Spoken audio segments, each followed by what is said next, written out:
Welcome to Manifested Publishers to Advanced Management Accounting. My names are Mr. Bariga, and we will be continuing with CVP under conditions of uncertainty. So far, we've covered 5 methods of CVP under conditions of uncertainty. We have covered the expected value approach, simulation approach, decision tree, sensitivity analysis. So today, we will cover continuous or normal distribution method.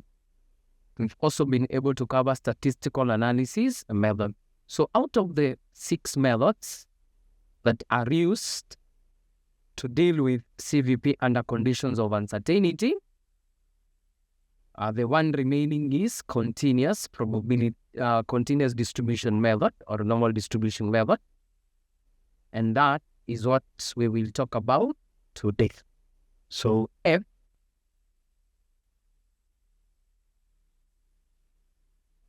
normal distribution. Then a normal distribution is normally a bell shape, or is a distribution that can be illustrated using a bell. Okay, so we say it is what? Bell shape. So it looks like this. And a normal distribution, we say it is correctly defined when you have been given the expected value or the mean, and you have also been given the standard deviation. Okay? One half of this normal distribution can be folded to exactly fit the other half. So when you fold this into half, they should exactly fit each other. It is also important to remember that this line not intersect or meet. Why? Because we say it is what? Asymptotic. Okay? Good. One half of that is 0.5, and that other half has a probability of 0.5. So that when you add them, it is equal to what? To 1. So this X bar is your mean, and that is your standard deviation.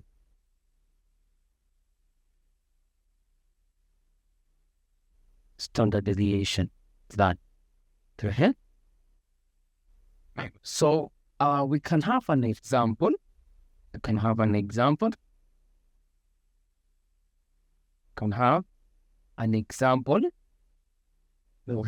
of a question where we will be talking about what? CVP. Yeah?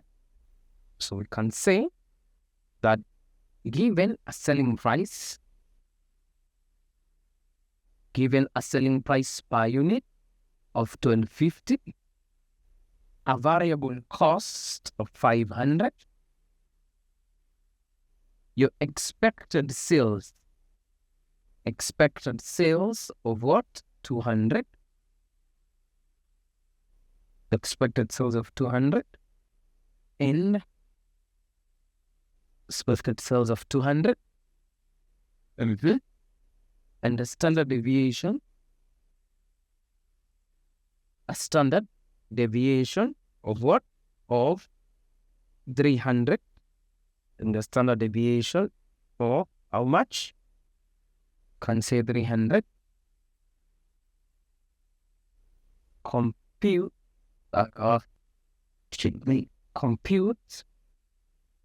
the break-even point. Compute break-even point. In what? Units. Given that your fixed cost is how much? Your fixed cost is 1.5 1.2 million. If given that your fixed cost is, let's say 120,000. Your fixed cost is 120,000. Okay? The second part, compute probability of at least break even. Of at least break even. Of at least break even. Then number 3, compute probability of achieving target sales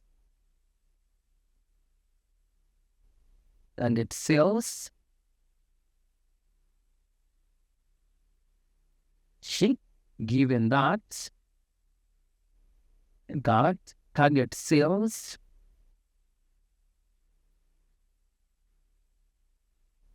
is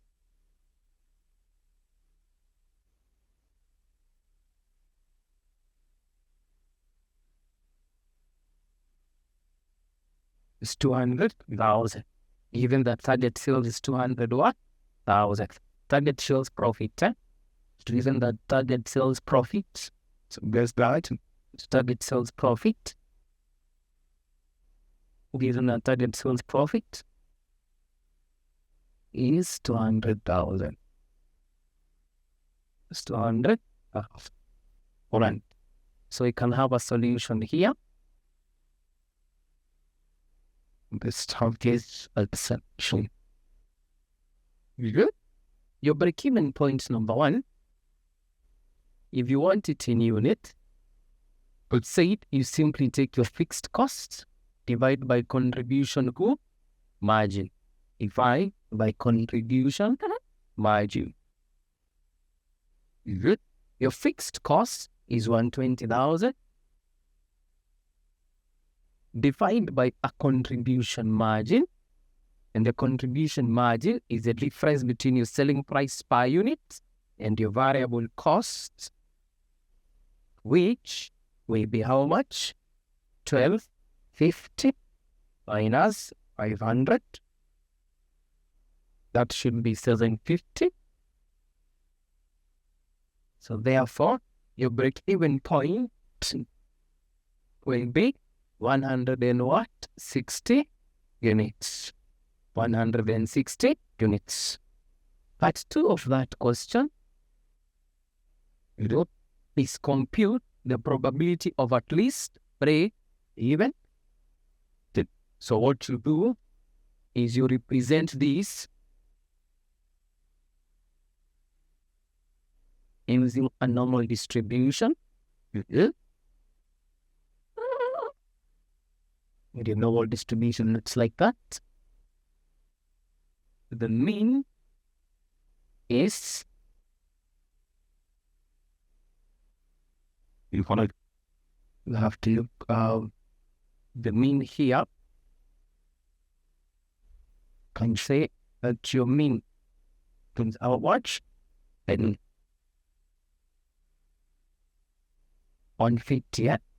Let's assume that your mean is 150. Your standard deviation is what? 300. Your mean is 150.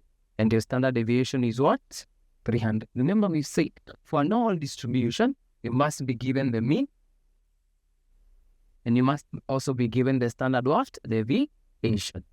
So what do you want? You want your break even, the probability of at least break what? Break even. And where is your break even point? Your break even point is here. 160 units. When X is 160. So you want this area. That is what you want, of at least break even. Okay? So you're going to say Z is equal to X minus your mean divided by standard deviation. When you have a normal distribution, this is what you use. In order to that be to say that your mean or your break-even point is 160 minus the mean of how much? 150. Divide by a standard deviation of how much? 300. 300.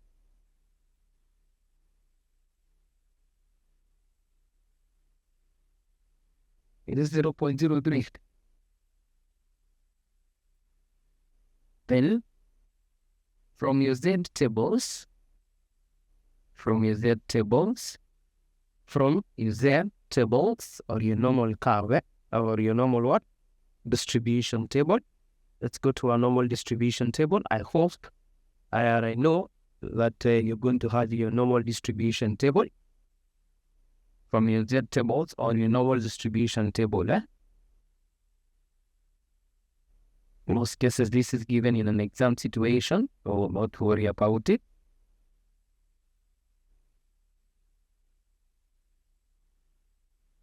And then you want the area that corresponds to how much? 0.03. You want area that corresponds to 0.03 and 0.03. Then on Z tables, 0.033 will give a probability of what? 0.03. Probability is 0.012. 0.012. So therefore, the probability of at least break even is how much? 0.012. 0.012 of at least what? Break even, Or at least break even. Right. Number three is saying compute the probability of achieving a target profit sales of how much? 200,000. So the first thing we know is that we must determine our target sales. And in units, which should be given by our fixed cost plus our target profit. Divide by your contribution margin. Good. Your current fixed cost is 120,000. Your target profit is 200,000. Divide by a contribution margin of 750. So for you to be able to sell and earn a target profit of 200,000, you should be able to sell how many units?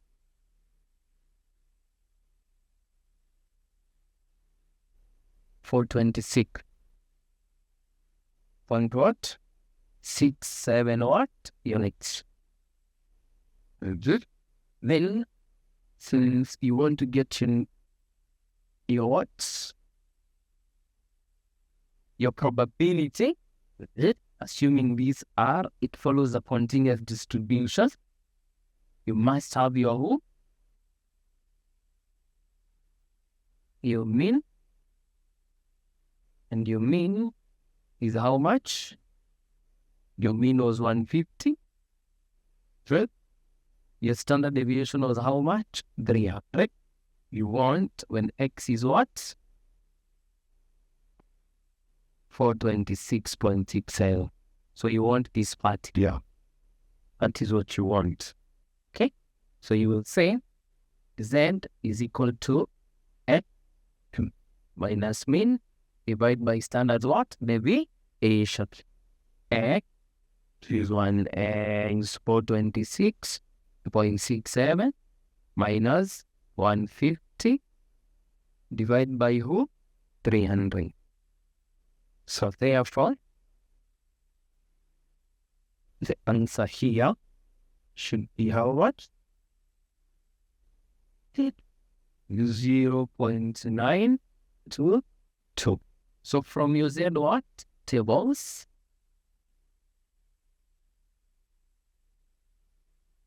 Good. From your Z tables, now you want your probability. So the probability is inside the table itself, right? The probability is inside the table. You go to Z downwards, look at 0.9 and 2, which is 0.32. 0.321. So therefore, the probability of achieving a profit of 200,000 is 0.3212. 3212. That is how you will use your normal distribution curve to determine your probability, assuming that all the variables here can be defined by being given mean, by being given standard deviation, which is what is needed when you're dealing with continuous or normal distribution. All right. Now that we've covered that, I comprehensively say, and it is my hope that you have understood this concept of CVP, where you have conditions of uncertainty, So in case the examiner tests on that, I believe now you can properly handle such a question. Remember, it is expected value, simulation, sensitivity, statistical analysis, probability tree, and continuous or normal distribution method. Those are the 6 methods that an examiner will test on conditions of uncertainty for CVP models. Right. And now that we've come to the end of that subtopic of CVP under conditions of uncertainty, in the next lesson, we are going to talk about decision making under conditions of risk and uncertainty. Decision making under conditions of risk and uncertainty. Goodbye.